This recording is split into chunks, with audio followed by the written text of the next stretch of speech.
परमेश्वर मसीहाले धाडाना अभिवचन देस.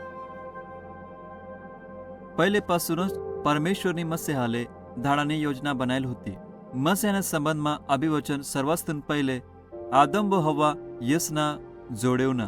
परमेश्वरनी वचन दिलं की हव्वाले जे संतान होईन त्या सापना डोकाले फोडतील.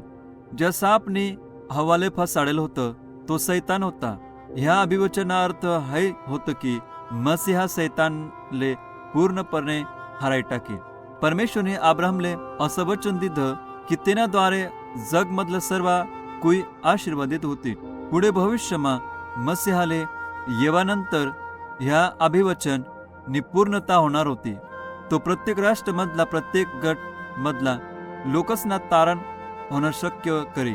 परमेश्वरने मोशेले वचन दिलं होतं की भविष्यमा तो मोशेसारखा एक भविष्यवक्ता तयार करेल. हाय मसीहाना 12मा दुसरा अभिवचन होतं जे काही काळ ना नंतर पुरं होणार होतं. परमेश्वरने दावीद राजाले अभिवचन दिलं की तेनाच वंशमधला एक जण परमेश्वरना लोकस्वर कायम राज्य करीन. तेना अर्थ असा होता की मसीहा दावीद ना परिवारमा जन्मले येणार होता. यिर्मया भविष्यवक्ताद्वारे परमेश्वरने वचन दिलं की तो एक नवा करार करणार शे, पण तो सिनाई पर्वतवर इस्रायल देशना लोकसंगे करेल करार सारखा नाही राहो. नवा करारमा परमेश्वर आपला आज्ञासले माणससना हृदयवर लिखीन. लोक परमेश्वरले व्यक्तिगतपणे ओळखतील. त्या त्यांना लोक होतील आणि परमेश्वर तेसना अपराधसले माफ करीन. मसीह हा नवा करारनी सुरुवात करीन. परमेश्वरना भविष्यवक्तासनी बी सांगेल होतं की मसीहा हो एक भविष्यवक्ता, पुजारी आणि राजा राहीन.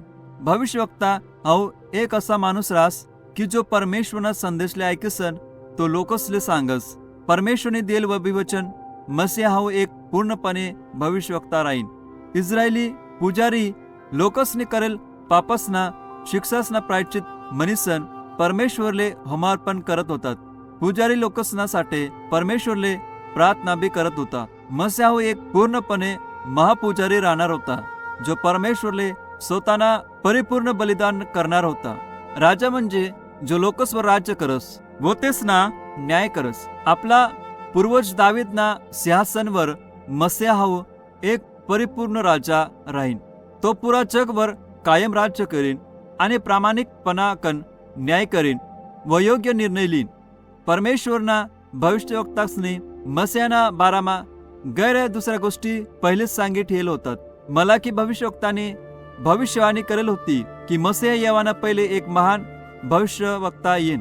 यशाया भविष्यवक्ताने भविष्यवाणी करी की हाऊ एक कुवारीना पोटले जन्मलीन. मिका भविष्यवक्ताने सांग की मसीहा बेथलेहम गावात जन्मले येईन. यशाया भविष्यवक्ताने सांग की मसीहा गालिलमा राहीन. निराशामा राहणारा लोकसना सात्वना करीन व बंदीमनासले 16 सण स्वतंत्राने घोषणा करीन. त्याने हाय बी सांग की मसीहा आजारी, आंधळा, मुक्का, बैरा व लंगडासले बरा करीन. यशाया भविष्यवक्ताने हाय बी स्पष्ट कर की मसीहाना बिनकामना द्वेष करामा येईन व त्यांना नकार करामा येईन. दुसरा भविष्यवक्तासनी पहिलेच सांगित ठेव की मसीहाले मारणार लोक त्यांना कपडा वाटी लेवासाठी चिठ्ठ्या टाकतील आणि मसीहाना एक मित्रच त्यांना विश्वासघात करीन. जकर्या भविष्यवक्ताने पहिलेच सांगितलं होतं की मसीहाना विश्वासघात करासाठी त्यांना मित्रले दामनीसन चांदीना 30 नाणा देवामा येतील. भविष्यवक्तासनी मसीहा कोणत्या प्रकारे मरीन येना बारामा बी भविष्यवाणी करेल होती. यशायाने भविष्यवाणी करेल होती की लोक मसीहावर थुकतील, त्यांनी निंदा करतील व त्याले फटका मारतील. जरी बी त्यांनी काहीच वाईट नाही करेल होतं तरी बी त्याले खिया ठोकतील, भयानक वेदनाकन पीडादायक मोत मारतील.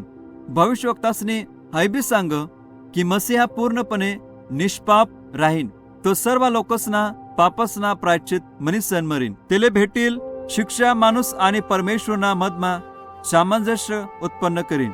यामुळे मसीहानीच ठेच हो हीच परमेश्वरनी इच्छा होती. भविष्यवक्तासने भविष्यवाणी करी की मसीहा मरीन आणि परमेश्वर त्याले परत जित्ता बी करीन. मसीहाने मृत्यू आणि पुनरुत्थानाद्वारे परमेश्वर आणि योजना पुरी करी. परमेश्वरने भविष्यवक्तासले मसियाना बारामा बराच गोष्टीसले प्रकट कर, पण त्या भविष्यवक्तासना पैकी कोणाच काय मा मसिया नाही उना. शेवटनी भविष्यवाणीनंतर सुमारे 400 वर्ष मा बरोबर योग्य टाइम येवानंतर परमेश्वरनी मसियाले जगमा धाड.